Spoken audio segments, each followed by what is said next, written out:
Welcome back to the Sundown Ultra Marathon 2011, a 100-kilometer journey. It is indeed a run in the night as darkness descends on the island nation of Singapore. The 25 to 50-kilometer part of the course takes the runners through Changi Beach Park, Pasir Ris Park, and Bedok Reservoir, which is the halfway stage of the Sundown Ultra Marathon. It's back to Phil as we pick up the front runners of the race at the 30-kilometer mark. Well, no real surprises with still Ahmed Lamchanak of Morocco. He's 5 minutes up now on Sefli Aha of Brunei. Ha. Best of the Masters men, this is Shinju Ho, 47 years of age, accomplished adventure racer and ultra-marathon runner. This girl, well, another development here in the women's competition now, because Sumiko Tan now not only leading the women's open section, but I think she's got ahead once again of the leader just a little while ago, and that is this woman, number 0026, Soyu Dai from Taiwan. Lawrence Lin is not the only barefoot runner in the race, with the sport of barefoot running growing rapidly in popularity. Born to Run is by Christopher Mac something. Sorry, I can't pronounce it. In his book, he went to, I think, South America, Mexico, to research on Kakamura tribe. It actually is a tribe that runs barefoot. And so from there, he started to ask, do we really need shoes for running? And during his quest, he went to interview a Harvard professor. He did research on the major shoe manufacturers like Nike, Adidas. And of course, running shoes were only discovered, invented 50 years. Before that, there was no record of shoes with high cushions and all. At most, it was just sandals and stuff. So I realized, do you really need shoes? And that's how I got it going.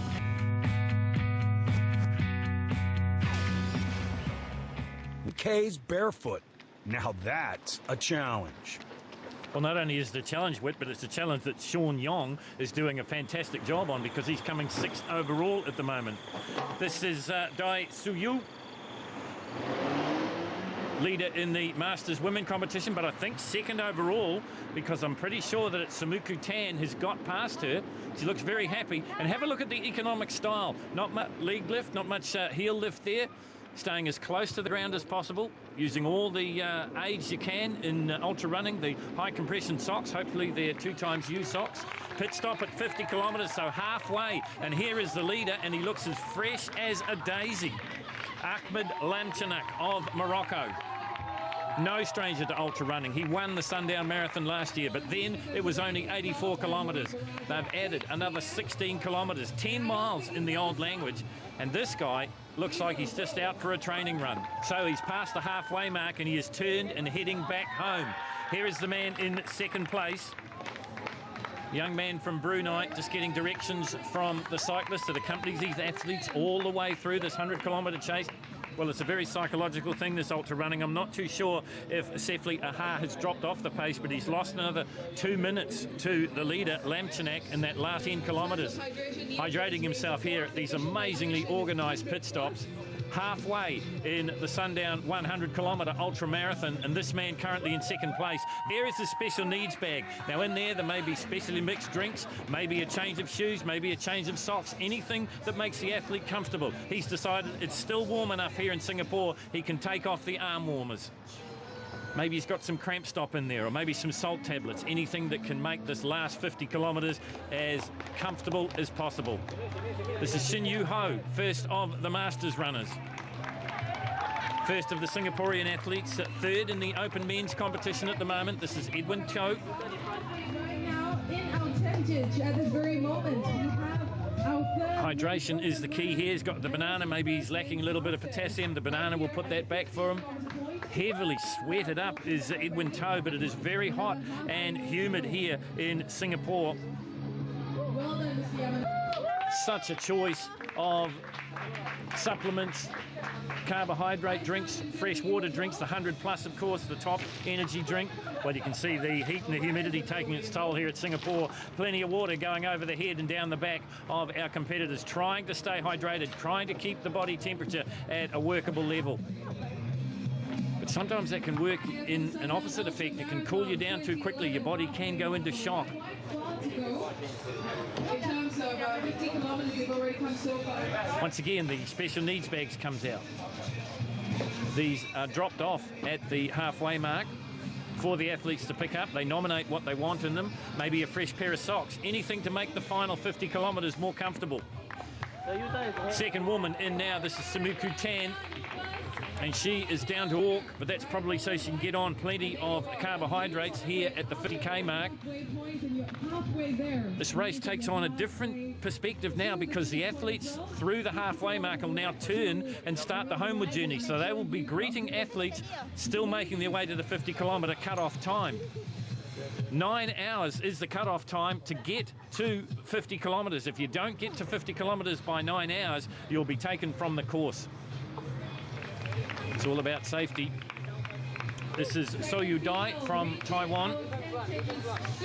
Her headband says in Taiwanese, "I must win." So she's got some internal motivation as well. 117 marathons or ultra marathoners. She has been there and done that. She looks full of running as she leaves the 50 kilometre pit stop and heads now back towards Singapore, the city and the finish line. Still a long 50 kilometres away. Little bit of stretching, whatever works, whatever gets you through the night, as they say. Ready, it's in the house with us, so it's Ahmad and Aya is here too.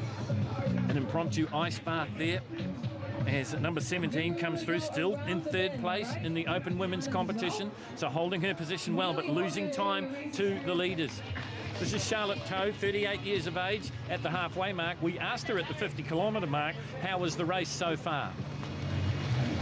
The pace was okay. Able to chit-chat with my friend. It's a good way to communicate with other people. Yeah. To train for an ultra marathon, you start with shorter distance races, as Charlotte explains.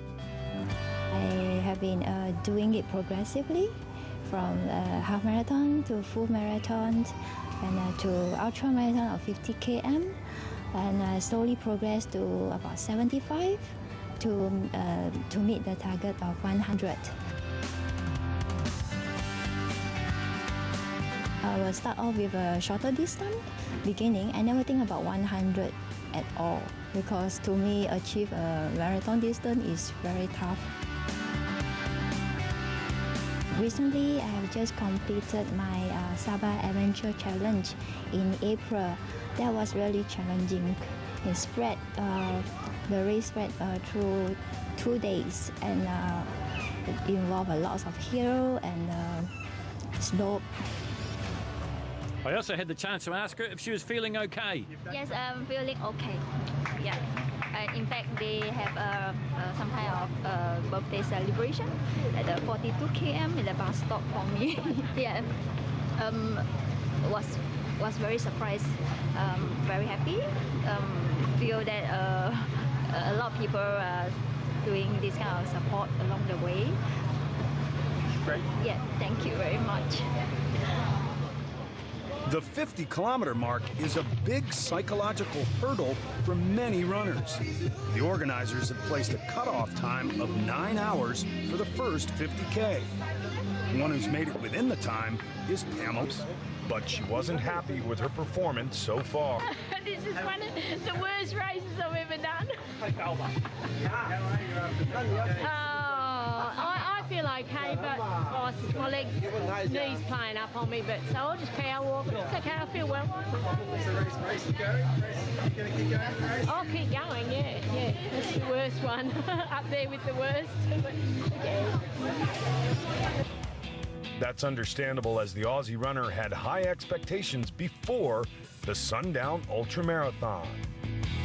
It's a very serious race. It's very serious on your body, so you've got to take that into account, and that's why there's quite a bit of training and nutrition and hydration, of course. I mostly do Ironman, which is swim, bike and run. And that takes 15, 16 hours, so I'm used to being out there, so I can stay focused for that amount of time without a lot of problem.